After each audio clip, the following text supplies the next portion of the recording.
রাধে রাধে, হরে কৃষ্ণা বন্ধুরা, welcome back to my channel. তোমরা সবাই কেমন আছো? আশা করছি তোমরা সকলে খুবই ভালো আছো। আমার হাতে ছিল ফলস নখ, আর এটা কিন্তু ফলস নখের আঠাটা। আর এই নখটা দেখো কিন্তু গোল্ডেন কালারের, খুবই সুন্দর লাগছে, কি সুন্দর চকচক করছিল। মোটামুটি ওখানে কিন্তু অনেকগুলোই নখ ছিল।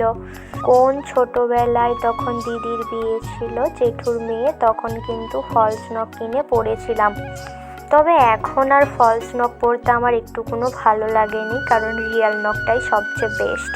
তোমাদেরকে এই নখগুলো দেখাচ্ছিলাম, দেখো মোটামুটি এগুলো কিন্তু খুবই সুন্দর লাগছিল। তোমরা কিন্তু পরতেই পারো চাইলে। আর এই নখগুলো কিন্তু আমার ছিল না, আমার বৌদির ছিল, সে ঘাটাল থেকে কিনে নিয়ে এসেছিল। আর এখন সমস্ত নখগুলোতে বৌদি কিন্তু নেল পলিশ লাগাচ্ছিল। আগে ছোটবেলায় কিন্তু নখ বাড়ালে নখ ভেঙে যেত, কিছুতেই বাড়তো না। আর এখন কিন্তু বেড়ে যায় নখ, কিন্তু আমি রাখতে ভালো লাগেনি। মোটামুটি কিছুটা বেড়ে গেলেই আমি কিন্তু কেটে ফেলি, কারণ নখ রাখা ভালো নয়।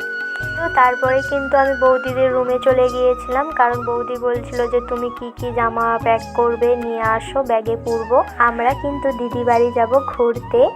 প্রায় 7-8 বছর আগে গিয়েছিলাম।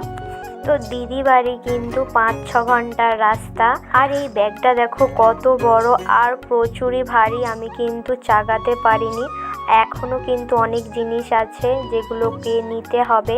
দিদিদের ওখানে কিন্তু অনেক সুন্দর সুন্দর ঘোরার জায়গা আছে, তোমাদেরকে সবই দেখাবো। তো আজকের মতো টাটা।